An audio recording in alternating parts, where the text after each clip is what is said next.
What's up guys, Von Campos here, welcome back or welcome to my channel. Here I post fitness-related content and for today's video, i-share ko sa inyo guys kung paano yung ginagawa ko sa mga, alam niyo yun, side hustle. Like right now, nasa shoot tayo ni Athleen, yung kasama natin yung mga bagong athletes and share ko sa inyo paano ko nagawa to from hobby up to naging passion na siya. Baka kasi meron sa inyo na meron kayong ginagawa, may mga hobbies kayo, may mga passions kayo. Hindi naman siguro masama to make money out of dun sa mga bagay na gusto mong gawin, di ba? So, share ko sa inyo yung mga gagawin ko throughout this weekend kasi 3-day shoot siya. And hope you enjoy the video.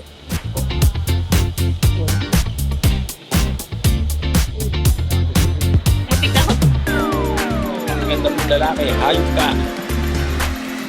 What's good, YouTube? Ay, hindi ko pala channel ito. Kamusta, sir? Okay naman, buhay pa naman. Miss kita. Missing the bro. Long time.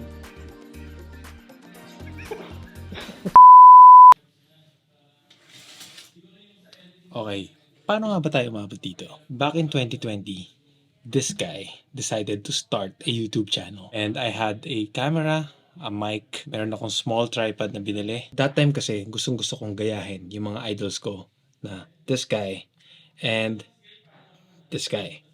So sila yung mga ginagaya ko and wala talaga akong alam. As in, wala akong alam sa camera na hawak ko, wala akong alam sa mic, wala akong alam sa editing. Meron lang ako yung willingness to learn and manggaya.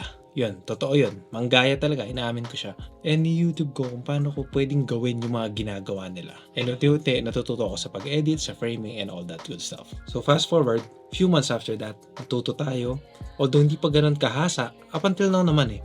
Pero, natuto tayo bit by bit, on our own, kaka-YouTube, kakagaya. And after 2 years of doing that, itong brand na to, nagtiwala sa atin na i-shoot yung iba nilang mga content. And yun na yung start na parang sabi ko, pwede ko palang pagkakitaan tong passion ko. Meron akong internal realization na, uy, pwede palang pagkakitaan to. Pag tinuloy-tuloy ko to, baka lalo akong gumaling. Tapos, mag-benefit yung YouTube ko. Mag-benefit yung social media game ko. And syempre, wala naman tatanggi sa additional parang money, di ba? Then after that, I got projects. May mga small brands na kumuha sa akin. May mga certain people na kumuha sa akin. And eventually, bit by bit, sa kakagaya ko sa iba, nagkaroon na rin ako ng sariling personal style, I guess, na inspired by those guys. And yung pag-edit ko, dala na rin ng parang iba't iba kong kliyente out of different industries na develop tong parang anong meron ako ngayon sa pag-edit and sa pag-shoot. Although, again, I repeat, hindi ako super galing. Mas magagaling pa sa akin. Aminado naman ako na hindi ko to pinag-aralan like sa school formally. And kahapon may sinabi si Air na na-realize ko after nung last video ko na nag-rant nga ako about the numbers and shit. May sinabi siya sa akin na sobrang ganda na feel ko ma-appreciate nyo rin. So pakinggan nyo to guys. Kaya pa. Fighting. Kaya pa, putang ina. Relax. Relax, bigil eh. Yung video, ay, yabang naman. Yung video ko, Air, parang share ko yung paano ako kumikita sa mga side hustles. Pwede ba? Maganda bang topic yan? Oo, gago. Oo. Yun nga, diba? Nag-start ka sa YouTube. Kahit na dumaan ka sa phase na frustrate ka kasi parang hindi mo walang nangyayari sa YouTube. But sa bigger picture, hindi mo naman magagawa to eh. Hindi mo magagawang mag-shoot sa mga brands, sa mga may mga clients ka na rin na regular. Pati skills. Yun, na-hone yung skills mo. Kung di naman dahil sa YouTube, hindi mo naman ito magagawa. Yeah. So, mas maganda yung nangyari. More than the likes, more than the following, the subscribers. Like, nagkaroon ka ng mas malaking income. More than you could ever earn pag sumikat ka sa YouTube. Mas stable. Yes. Mas stable, mas malaking opportunity. Kaya, wala, nakaka-proud. Kasi, nagpursige ka na introvert. Kaya, wag kang malungkot, wag kang ma-discourage. na walang nanonood sa'yo. Kasi mas maganda tong nangyayari sa'yo. Period. Period. Period. Ang ganda nga nung sinabi ni Air dun na parang without YouTube, hindi ko mapapractice yung skills ko, hindi ko mahanap yung hobby ko and now passion ko in making videos, creating content, ganyan. Di ba nga, ang dami ko pang sinasabi na malungkot vibes dun sa last video ko. But now I realized na tama si Air. Ang ganda ng mga sinabi niya. And syempre, moving on, dun sa sinabi ko sa intro nitong video na to, I'll share with you guys yung mga tips or yung mga lessons na tutunan ko. For you guys, kung meron naman kayong mga hobbies na ganyan na pwede niyong pagkakitaan, di ba hindi naman masama to make money out of dun sa mga bagay na gusto mong gawin. So for me, yung paggawa ko ng videos and coaching, dun yung dalawang bagay na sobrang passionate ako. It's not much, di ba, compared to other people now. Ito na naman ako, comparison na naman. Pero it's not much, but it's honest work. Sobrang proud ako dun. Lahat ng videos na nagawa ko, may it be personal and for other people, for other brands, lahat yun, sobrang proud ako dun. And lahat yun, part ng story ko. Okay, for me, nag-start kasi siya like sinabi ko kanina, invest on your hobbies. Invest on your hobbies, may it be time, effort, money, lahat. By investing on your hobbies, mas mapipilitan ka ngayon to enhance it. And dun papasok yung next one, which is yung pag-practice mo through reps, di ba? Like bodybuilding, gumagaling tayo through reps. So reps lang ng reps and test yourself. So to test nyo yung sarili nyo, kuha kayo ng mga low-paying or even non-paying jobs. Ganun yung ginawa ko nung simula.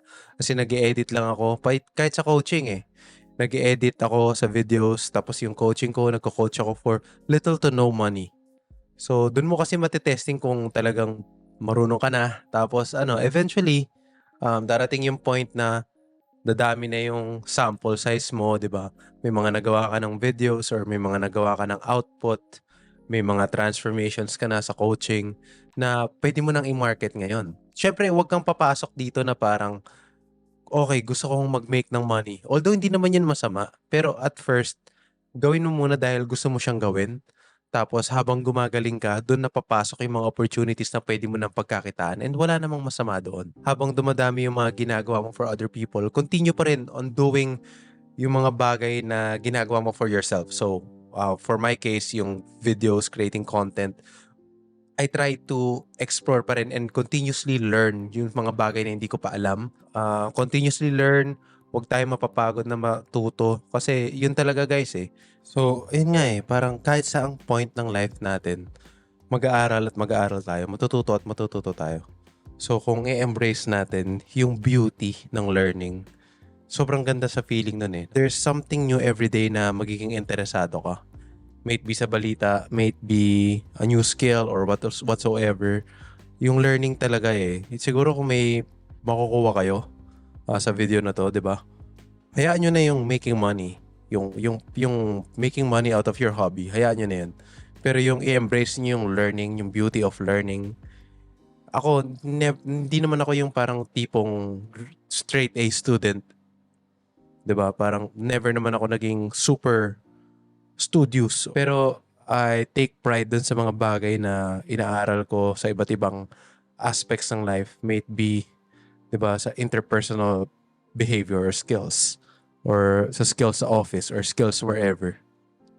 I take pride sa mga ganong bagay. So, yun kung may impart man ako sa inyo, that's embracing or parang accepting yung beauty of learning.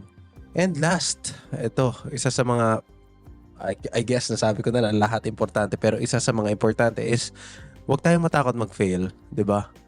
Kung papasok ka talaga dito to chase opportunities or chase money or chase, di ba, parang whatever. Or kahit na man lang chase yung happiness of creating something out of nothing, di ba, dun sa mga hobbies natin. Huwag tayo matakot mag-fail. Kasi by failure or by failing, doon tayo natututo So through experience, natutunan ko yun. Ang dami kong failures. Di ba? Tayo ka lang, stand up, and tuloy lang. Di ba? Ano ngayon kung mag-fail ka? At least natuto ka. So, i-relate ko sa bodybuilding since fitness channel naman tayo. Kahit na yung topic natin, hindi super fitness related today. Di ba pag nagbubuhat tayo, tapos meron tayong certain weight na gustong gawin or certain rep range na dapat ma-hit. Pero, for some reason, hindi natin nagagawa. Nag-fail tayo. Pero through that failure, nalalaman mo yung more about yourself na parang may mga bagay ka na dapat i-adjust para next time, kaya mo na siyang gawin. Ganon din. Ganon din sa life. Ganon din sa hobbies. Ganon din sa whatever man na gusto mong i-pursue. Kung mag-fail ka man, okay lang. At least alam mo ngayon, alam mo na next time kung ano yung i-adjust mo for you to hit that PR, for you to hit that goal. Diba? Ang dami ko na all over the place na ako, pero sobra na all over the place yan. Sobra na over the place yan.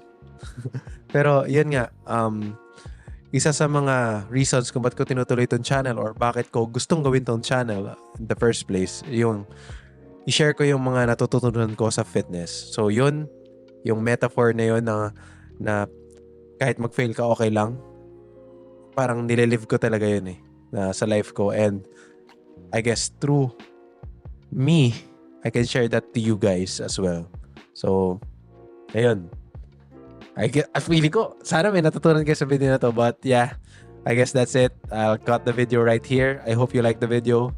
If you like the video, please like the video.